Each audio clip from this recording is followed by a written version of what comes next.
John Lewis and several of our leaders went down south with a very diverse group of people and tried to touch those folks and get them involved. That is the message. And I knew by reading about him, he's a very sensitive man and he's a loving man. That's a loving brother and citizen of the United States. How many have ever heard him speak? How many of you have actually looked into his eyes and saw yourself? You felt yourself. You felt that he honestly, genuinely cared about this country, himself, his people, and by extension, the world. And I want you to remember this when I close and let you know there's something about service, about loving people when you're doing some good that it carries. Remember I said this when I close and what I'm going to say about. So let me tell you a little bit about John Lewis. In case you don't know, it's going to be brief, but it's going to be succinct. John Lewis was a civil rights movement icon, a 17-term Democratic congressman who died July 17th at the age of 80 years old.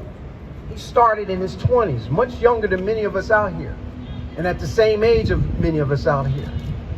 It's never too young and too old to get involved. My grandmother once told me, you know when you become old? Is when you no longer challenge old thoughts. He helped found SNCC, which is Student Nonviolent Coordinating Committee. And he was the youngest of the big six civil rights activists of the 60s who addressed at the March on Washington in 1963. He was among the 13 original freedom riders who rode buses across the South to challenge segregation laws and register people to vote, which we're doing out here today. And I can tell you, these two people right here, Bill and Judith, she's turning around, she's from Germany. Bill's from a different district, a different state, and they came over here to help me out. No different than those black folks and white folks went down in the South and did it. They're doing it up here because we need some help. This is the tradition that I'm trying to flesh out with John Lewis. During John Lewis's period, he and others among him were beaten. They were attacked by white mobs and Ku Klux Klan, including a Klansman, Edwin Wilson, who decades later, after he beat up John Lewis with his son, apologized to John Lewis when he was in office to say, hey, they were wrong then. And that's something about the truth that I learned.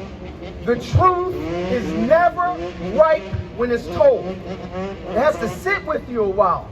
It agitates you. It makes you stir. Some people, they run away from it. But at some point in time, it turns on the lights and you act on it. So it's never right when you hear it. It may not be right when we're speaking it right now, but it's going to resonate to you in your heart, in your soul, in your mind. Many of those who were beat down, water hosed, cursed, called epithets from left to right, nigger this, nigger that, they're now honored. Many of our laws that we embellish and that we relish in today came from that. That's the truth once told, accepted today. John Lewis said it is so important for people to understand, to know that people suffered, struggled for the right to vote. Some people bled and some people died for the right to appreciate that vote. And that's where I would like to take up and pick up and take a call to arms to you. Not arms in aggression, not arms in fighting, but political arms. It's the most difficult thing to do, is to organize people around ideals. It's easy to pull a trigger. It's easy to cuss at your neighbor. It's easy to walk past one another. The difficult thing is to say, hey, how you doing? I care about you. And I'm going to show you I care about you by the deeds and my conscious behavior. So there is an old political proverb. I was reading. I'm a historian in that I studied political science, history, studied history in law school. Law is nothing but an archive of all of our challenges. And this philosophy, it sounds weird. It talks about usufructs. Actually, Thomas Jefferson talked about it years ago, and it basically says that the earth belongs in usufructs to the living. The dead have neither right nor power to control it. That means that you and I have a right to determine our destiny right here on the ground that we stand. Right to paint, right to speak, and right to change our political leadership. But through our organizational skills and through our determination. Basically, I'm saying this period in time, right now, right here, is where we stand and belong to use it as we see fit. Because every now and then, history catches up with the people like yourself, like me, and puts a burden on our shoulders to do something about it, like it did John Lewis and those men. That wasn't easy. I'm very proud to be an African American and see that. I'm very proud to see my other brothers and sisters here from other races, creeds, and colors that are standing up and defying your own selves or what you're taught not to do and saying the right thing is the right thing to do now. So I want to say thank you. So, look, all this amounts to this, that we want to change policies, right? Yes? We want to stand for the right to do what we want to do in this generation, right? Right. And I run for office simply because people up here have been controlling this thing since man walked on the moon. Not fair to me or you. They have coffin-ready policies that are dead. Because we're alive, and willing and ready to change those things today, not tomorrow, but today. Are you with me on that? I'm not going to talk about policies. You'll hear me out here every day. You can go on the internet. But I'm here to identify with you, to tie the present with the past, because the obligation is on our shoulders.